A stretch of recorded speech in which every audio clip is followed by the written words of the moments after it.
Okay, we're back again. Roger Royce, 2020 Statewide Candidates Forum. We're here with Liz Lavertu, who is running for State Assembly. Thank you, Liz, for being with us today. Oh, thanks so much for having me on. Hi, everyone, and good morning. I am Liz Lavertu. I am running to represent California's 71st Assembly District, which is East County, San Diego, and the southwest part of Riverside County. I'm a mother of 2 boys who were born and raised in the district. I've been an active volunteer in the community for over 20 years. I've served as president of a nonprofit organization for underserved youth. As president of the PTA, I've served on school site council, as well as currently I'm the chair of the Spring Valley Community Planning Group. All of these experiences have given me firsthand knowledge of the issues our district is facing. And we deserve a leader in Sacramento who is on the ground in all of our communities, talking with the residents and listening and finding solutions to the everyday problems that we're facing. Our education system is underfunded and flawed. When the funding for schools was built, the funding was built as a floor for funding, not a ceiling, but we've been treating it as the ceiling for funding. We need to increase all of our funding and making sure that we're leaders in the nation when it comes to education. Recently, I had the opportunity to speak with a group of Girl Scouts on Zoom who are earning their governance badge. And when I asked this group how many have art programs in their school, less than half of them raised their hand. And then when I asked them, who has music programs in the school, less than 20% of them raised their hand. These are girls who come from the same communities, but because they live in different neighborhoods, they're given different opportunities. We need to bring equity back to our education system. And when you look at STEM and STEAM programs, you're going to see similar results. We need to start preparing our children for the new global economy and the jobs of the future that we need to bring in as a state. And right now, California's economy is tumbling. We have around 3 million people who are unemployed due to COVID.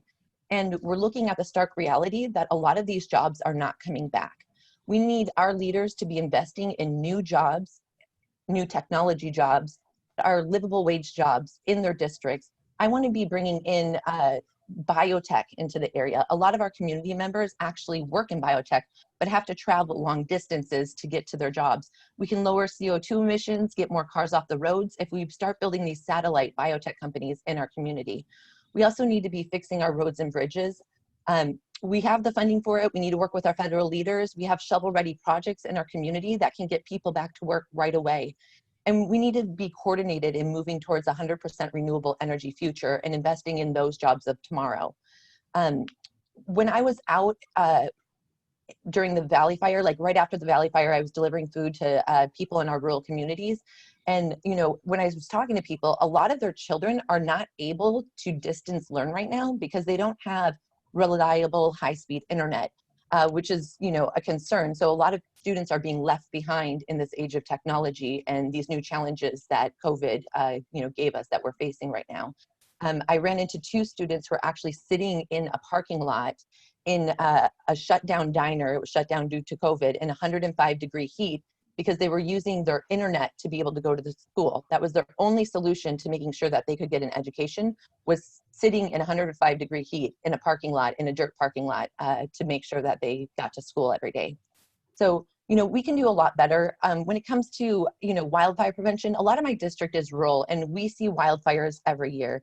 It's inevitable that, next year we'll probably have another large fire. So we need to be investing in wildfire prevention and mitigation plans. I've been talking with SDG&E about their wildfire mitigation plans and what they're bringing to our district in the future, and encouraging them to expand some of those opportunities into some more of our communities. Their generator grant program is great. They're looking to underground more, and they are moving towards more green and renewable energy as well. So I appreciate what they've been doing, and I hope to work with them to continue that growth in the community. So I'm running because I believe that I can do a better job in Sacramento. I believe that, when I go in, I'm going to be focusing on not only job creation and growth, getting our economy back on track, but also small businesses. Small businesses play a big role in our economy. For the whole state of California, out of private sector jobs, small businesses make up 50% of those jobs. If small businesses fail, the state fails. So we need to make sure that right now, not only are we ensuring that they can survive, but setting them up to thrive once again. That's going to be one way to make sure that we don't have continual job loss in our state. So I hope that you guys can support me. in my bid for state assembly. We've been working, on bringing money back into this district and reinvesting in our values. And I believe that I can do a better job and make that a reality. And if anybody has any questions, I have a little bit of time. Yeah, thank you, Liz. So I'm not sure I asked what district you're in and what communities are in that district at the start. Oh, it's okay. So I'm in the 71st Assembly District, which is East County, San Diego. So it's Spring Valley, Hamul, Jacumba, El Cajon, Santee, Lakeside, Del Zura, Descanso, Campo, as well as other ones, Witch Creek, Acatia Wells, and then the southwest part of Riverside County, which is Val Vista, parts of Hemet, Idlewild, Anza, Borrego, Sage, and more. Okay, well, you folks were hit by the fires then, weren't you? Yeah, I'm actually going to be at 10 o'clock this morning. That's why this is perfect time for me. I have to head into Hamul. They have a fire safe council drive-through event to help the residents get more prepared for wildfires in the area. So I'll be volunteering at that event at 10 a.m. Do you think the state should be doing something more or something different than what it has been doing? It seems every year we get these fires. Yeah, the fires aren't going away.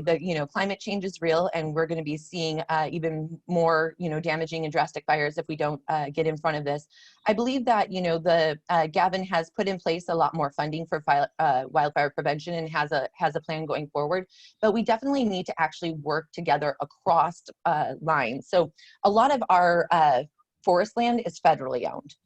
There's like right around 3% is state owned, and then there's private owned as well. But we need to work with everybody to ensure that, we're doing prescribed burns, that we're doing, some brush removal, while protecting our environment and protecting our, wildlife there.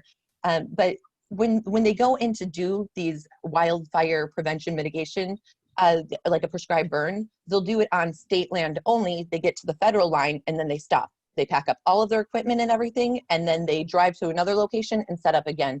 It's wasting time. It's wasting dollars. We should have a fund where federal puts in their dollars, we put in our dollars, and we work in unison to make sure that, we're doing the best in everything that we can to ensure that, we minimize the risk of wildfires in our community.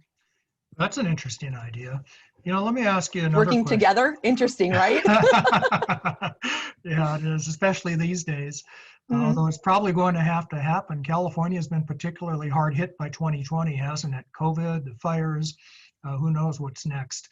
In fact, I don't envy you the job if you're elected to the state assembly, because it seems to me like there's a lot of problems in this state. A lot of people are leaving. What would you do to turn that around? Well, a lot of people are leaving because the livable wage jobs don't equal the housing options. We definitely need to invest in more affordable housing. At a state level, as I've said before, Betty Yee has great ideas when it comes to, building affordable housing and cutting the red tape in Sacramento. And those are things that I would like to see implemented by bringing everything under one roof for those grants and loans for affordable housing. It will incentivize developers to do so. A lot of the plans that the state has going forward that are being implemented soon, are good starts to it, but we really need to invest more to ensure that, people can grow up here. So my oldest son right now, he's in college in Arizona, and I don't foresee him making the 71st Assembly District his home after college because of the lack of affordability. So we need to, I've had friends move to Texas or Arizona. I've had people recently contemplating where to move. We had, decades ago, our state was wonderful. We had the California dream, and I want to bring that back. And even though the times are more challenging now, I feel like it's easier to start rebuilding and really focusing on our values and making sure the money's going where we want to when we're in a situation like this. It's easier to build the foundation. So I'm really excited, and I think it's more important now than ever that we elect people who are looking to, invest in us. Stop wasting our taxpayer money in Sacramento on silly programs, and make sure that it's going to what's needed in the community, especially in our community too. We don't have a lot of resources for behavior and mental health. So I want to bring those things to the district. Not only would that have great paying jobs, but more services available for our residents. Okay, last question. How do people find you or get a hold of you if they want to contact your campaign? So you can visit me online at lizlavertu.com. That's Lizla, V as in Victor, ERTU. Or you can text me actually on my cell at 619-807-6947. I get my numbers out there in the public since I'm already serve on the Spring Valley Community Planning Group. So if you Google my name, you get my phone number anyway. It's public information. People are contacting me all the time, asking questions about the issues that matter most to them. And I welcome that. I think that when you're a leader in the community, especially if you're an elected leader, you need to be accessible to everybody. So that's my cell phone number. That's my website. You can sign up to volunteer remotely if you want. We have lots of great volunteer opportunities, as well as there's a donate button. We are a grassroots campaign. We are not taking any corporate money. We are funded by the people because that's who we will be serving when we get to Sacramento. Okay, thank you very much. Good luck with your next event. Thank you so much. Have a great day.